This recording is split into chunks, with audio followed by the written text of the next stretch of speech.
শোন ভাতিজা, আজকালকার লোকজন কোরবানি দেয় মানুষ দেখানের নিকে। তুমি বাস্তব কথা কইছো কাকা। আজকালকার মানুষ কুরবানি নিয়া গর্ব করে অহংকার করে ইয়া করা ঠিক না।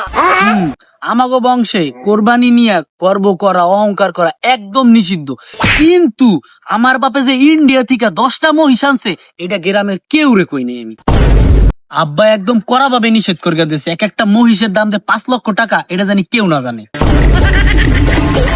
একদম ঠিক কাকা, অহংকার পতনের মূল। আমরা যে অস্ট্রেলিয়া থেকে 10টা দুম্বা আনছি 10 লাখ টাকা দিয়ে, এটা কি কেউ জানে?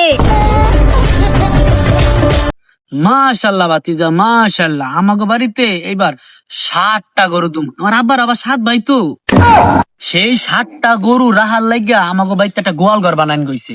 ওই যে রাস্তার পাশে রোডা, এই গোয়াল ঘরে সাইড ডে এসি লাগাইছি। এই side day AC non stop চালানোর জন্য একটা বড় জেনারেটর আনছি, এইও ইন্ডিয়া থেকে ইম্পোর্ট করিয়া।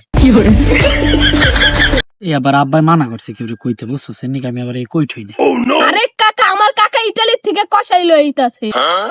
আসার সময় দুবাই থেকে 5টা উট লই আইতাছে, এটা কি আমরা কেউ কইছি? কি হলো? একদম সেম কাহিনী মিললো কেমন আমি নিজেও বুঝতে পারতেছি না। কি কাহিনী? আমার মামাও তো কাতা থেকে 5টা উট আনছে।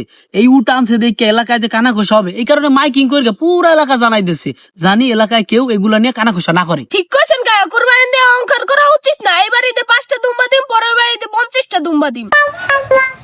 এটা নিয়ে আবার অহংকার করিস না বাতিজা। না কাকা, এগুলা নিয়ে কি রং?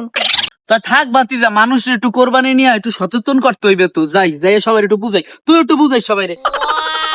শোন ছোট ভাই, কোরবানি কিন্তু লোক দেখানোর জন্য দেওয়া যাবে না। আমরা যে অস্ট্রেলিয়া থেকে 10টা দুম্বা আনতেছি কোরবানির নিগা, থেকে লোক দেখানোর নিগা। मोरियो आछो बोलो रे ढलती रात में मोरिया।